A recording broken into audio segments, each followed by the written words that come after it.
Azu. Igbo, Kwenu. Kwenu. Oye, no.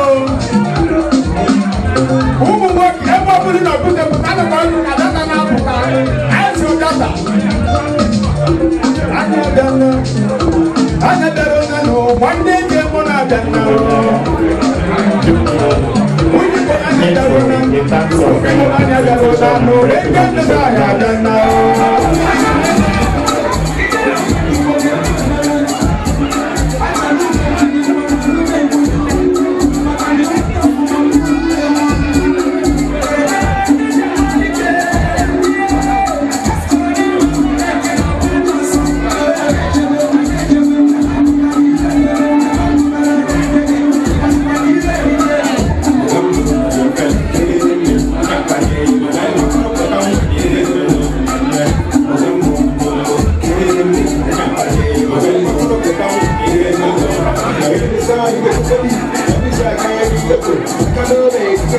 Rest in peace, I'm local. All I need is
a very quiet and handsome man, just walked in without wanting to disturb us.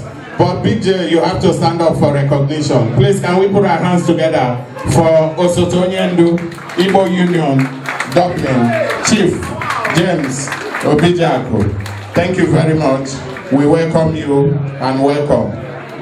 Let me also recognize that the pioneer Onyendu Oledo is here now. When we called her, she was not around, but I've been told that she is here. So can we put our hands together for our sister, Princess Ogechi Ononiwu, pioneer Onyendu Igbo Union, Vice President, Imo Indigenous Ireland, President CWO, Opa Mrs. Ogechi Ononiwu Jinoboda Okararakari. She is a very important person in our society. So we welcome you. Thank you very much. Because ihe Onyendu Igbo Union Iwo Nchiago Efe, IGBO recognize her. No Yamawo Onyendu and Onyendu Chief Chinedu Ohenkelehem, they represent in the Imo State because they hand down one worker over the Ishiago. It is a presentation of Ishiago dress, a very cultural thing in Igbo land for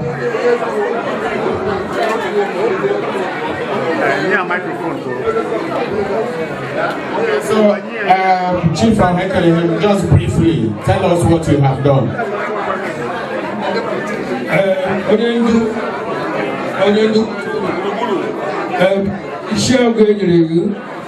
of Imo State, indigenous, Imo State, Buru, Sangi Kushia, and the Shiaga, the Babu Nature, or Madam Puri, our Onya Hoya Marasi, I don't know where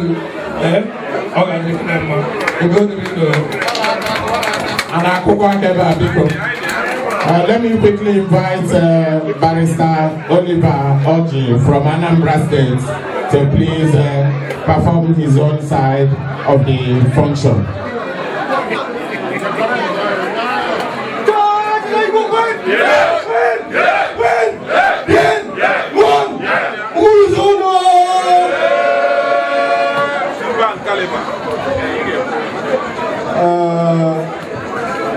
Emmanuel.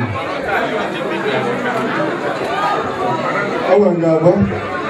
Wangaba.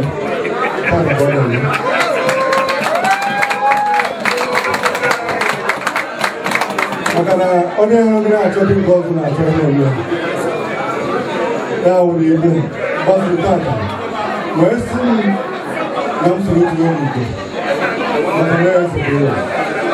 Biko n'aha Igbo niile Emmanuel ihe awụ ugo ka anyị na-etinye gị ihe a maka na chuti egwu ugo Igbo na-asị na onye ugo ka ewu Igbo juru ebe a gburugburu wee na-asị egwu abụla anyị ọla a na-agbanye onye eze n'agbanyeghị ihe a na onye eze ka ewu ihe ị ga na-emewe eziokwu ihe niile ị ga-eme eziokwu ọnwụ na ọghara eziokwu anyị kwụ n'azụ oge ọtụrụ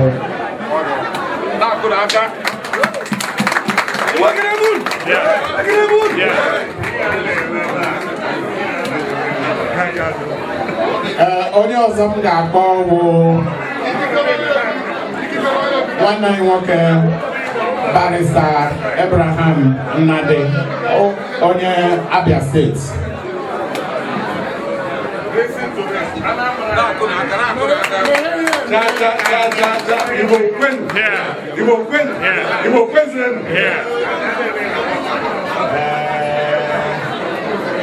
ONYENDU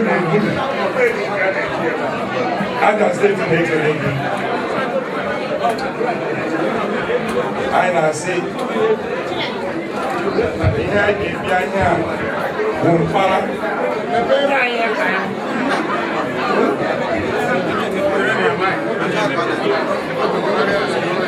nke a wụ mkpara dịka Kraịst anyị si mee n'abụ ọma 23 ndele gị na mkpalaka gị ọhịa ka ị ga-eji na-erukọta ka ha na-abụ Igbo niile ndị bịara ịsa so that mgbe ọbụla anụ ọjọọ ga-achọ ebe iwere any of the sheep ga-ewere nka so nke a wụ mkpara anyị na-enye gị ya dị nwayọ jisie ya ike n'aha Jizọs ka anyị gọziri. Thank you very much. Chief Anayo Nnadi, Embargo himself from Enugu State, but now we have a connection in Enugu. So, all double chief, one represents Enugu, one represents Enugu. Enugu kwenu? Igbo kwenu? Igbo kwenu? Nigeria kwenu? ONYENDU ndị Igbo. Ọ ga-adịrị gị mma.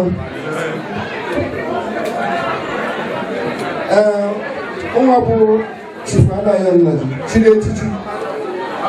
Mgbe anyị na-amagozi na ihe dị n'echichi. Ihe a bụ dịka onye ndu ndị Igbo o gosiri ihe Igbo bụ ọchịagha oduzi agha ndị Igbo ndị Igbo niile wee sị na mmadụ ka m ga-ahanye gị n'aka mma agha mma eji eje ọgụ wee na-asị na obeji anyị ga-enye gị ike ndị ilo ị ga-eji ya wee kwụsị efe afọ n'ofu n'ofu ị ga-achị dị ndụ ka nka ndị ilo ememe mina gị maka na ị kwadoro akwado jiri mma agha dịka na a sị na agha kara aka ahụ ele ngwụrọ ndị Igbo doonu dịka ikulu nye m enye m ya mma agha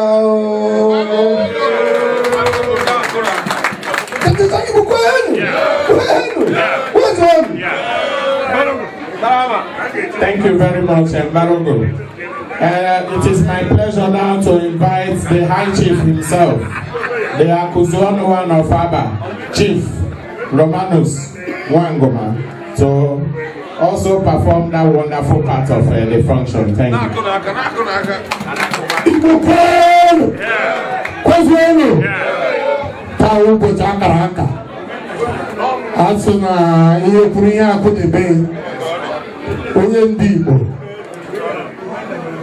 Igbo zuru mee Igbo gbakọrọ agbakọ na-enye ihe niile a na-enye ugbu mmiri ahụ Akuzuonu Romanus Chief Wangoma bụ obi ndị Igbo na Ireland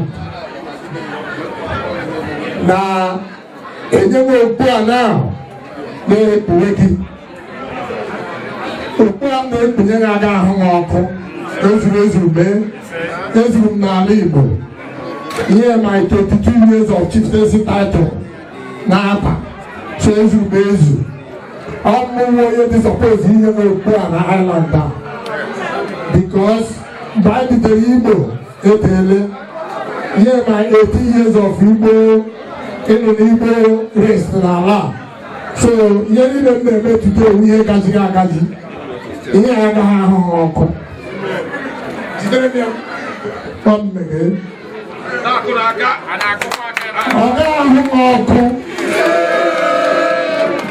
onye hụ ya ọdọkete ugbu a ọrụ data na a na-akpọ mista ya ga-akpọ uwe eze ndị Igbo gbakọrọ agbakọ na-enye ihe niile a si gị chiwa anyị gawa n'ihu onwe ihe ga-eme ndị ọjọọ agaghị ahụ ndị kidnapa agaghị ahụ ndị na-akwụ iyeri na ntị agaghị ahụ ị ga-achịkwa anyị ụmụ anyị azụ anyị a na-ekpughe n'okpu a n'aha Nna na Nwa na Mmụọ Nsọ.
High Chief Akuzuonu,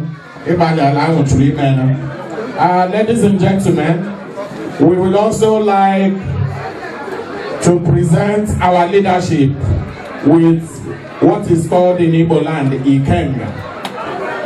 And to do that, ladies and gentlemen, will be no other person than Chief Sir Albert Odemena and High Chief Greg Ume Obuehi himself, please.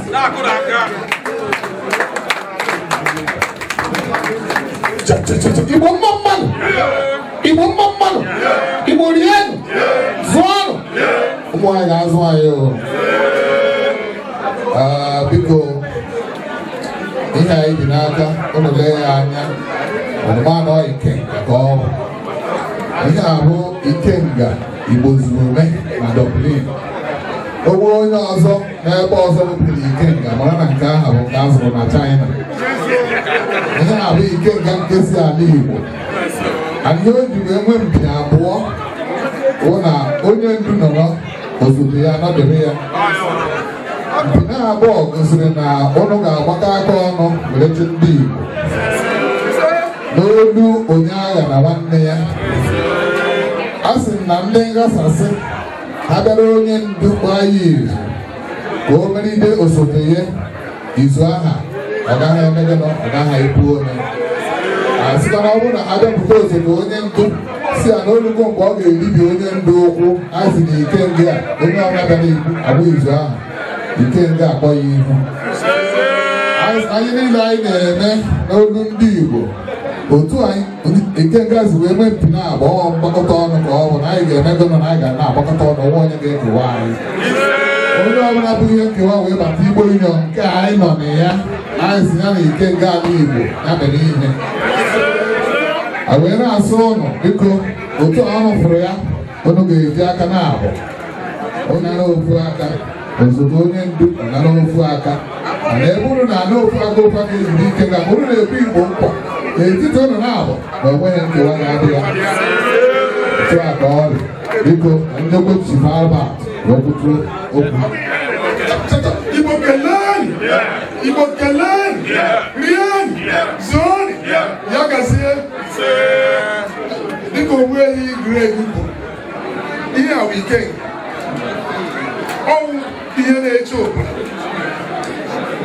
Ọ bụrụ n'ụwa ka anyị hanyere Igbo gburugburu n'Ireland na Dublin n'aka.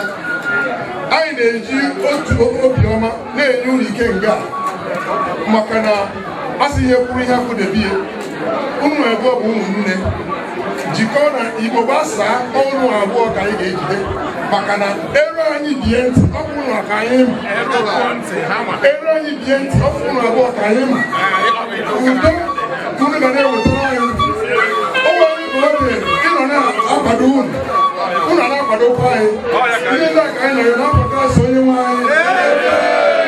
Igbo keleni! Igbo keleni! Keleni! Keleni! Ana akụkọ aka ebe a.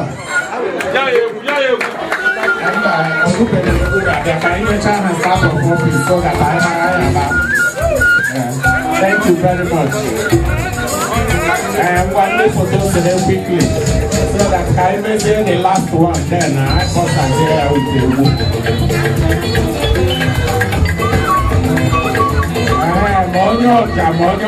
The man who knows how to punch road. Chief.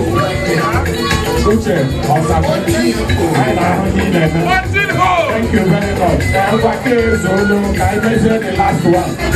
Because the last one was the staff of office, which will be handed over by the two past Ndindus and all representatives of Ndindu also.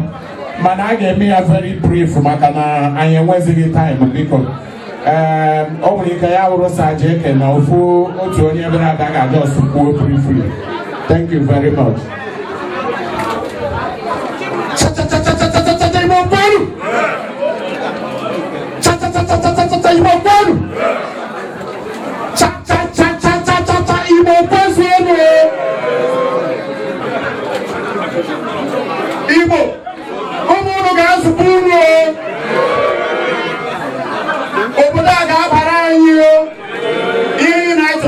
Jesus Christ,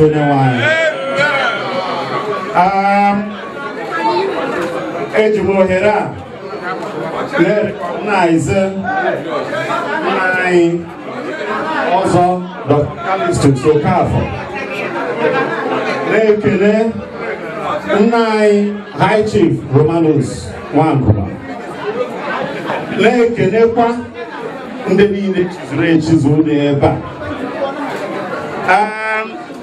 Eji m aka ihe ahụ omenala ụmụ nwoke na-eme, mana nke anyị ga-enye ịwụ staff of office akụpe ọwụ ihe ga-abara Igbo niile.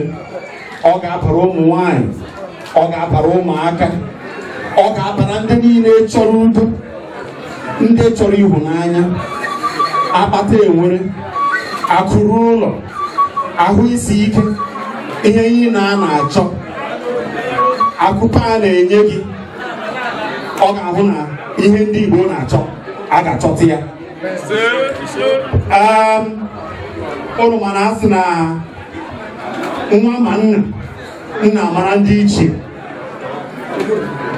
Obi dị m aṅụrị maka na ebe ndị Igbo nọ tata, eji m aka ọrụ na asị ka atụwa aka mụwa bụ Kelechi nwa ahụ atụtara m aka ebe ahụ. Ọmụ ahụ onye isi ndị 5-man committee ịnapụtara ikikere n'aka ICI na ọganihu ndị Igbo ejiri nwee Igbo niile wee bụrụ Igbo Union. Eji m aka ndị esi m ka m were akụpe a wee nyefee gị n'aka ha ma na onye wu pionia. Aga m atụ aka ebe o si wee bịa maka na ọnwa anyị nwasị Igbo Union ka ọ bụrụ tata. Ọrụ na iyi lechekwa n'anya onye ndu Greg Ume n'ebe a, elekwa anya ma pionia ụmụ nwaanyị ọlaedo ha ncha niile n'ebe a, na-elekwa anya na-ahụkwa ụmụaka, ị na-elekwa anya ụmụ nwaanyị a na-aghọtakwa ihe a na-eme ebe a. Ogbuehi abịa nso, biko bịa nso. Onye ndu ndị kọk ị na-ebe a, biko ị na-eletụta anya ndị kọk, biko ị ya apụta ebe a. Nke ndị Portlish ị ya apụta ebe a. Nna anyị Romanus Nwanguma and onye Emeka Okoli Eziogo ị na-represent ndị Longford, biko ị ya apụta ebe a. Aga m ewere akụpa mụ a ga-anọdebe n'isi ebe a. Ọ ga-esi n'isi mmiri ofere ebe a, fere ebe a, fere ebe a, ọ na-eruzi ebe a nwere ya wee nye gị. Ị mara na o ji eruo n'ụlọ ebe ọ bụla ifere akụpa a, ihe efepụ ajọ ihe wee feta udo, wee feta ọganihu, wee feta ahụ isi ike, wee feta ihe ọbụla abụ ihe Chineke esi na oge eru anyị aka. Ọ gaghị akọ anyị. Akpata enwere ga-abụ nke anyị, akụrụ ụlọ ga-abụ nke anyị, ọmụmụ ga-abụ nke anyị. Ihe ọma niile ndị Igbo chọrọ n'obodo a, ifere anya ya n'ụdị a, ndị Igbo oteghị anaghị Jizọs Kraịst onye nwe anyị. Ọ na-aga aga ka ọ na-aga aga, ka ọ na-aga aga, ọ na-aga aga, ọ na-aga aga. Igbo na-akụ n'aka, o ruwelanụ onye ndu kunye nara akụpe, febe akụpe, na-akụ n'aka, kụba n'aka, onye ndu kụba aka.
Thank you very much. Ladies and gentlemen, I know we are excited and everybody is happy. And why won't we be happy and dance?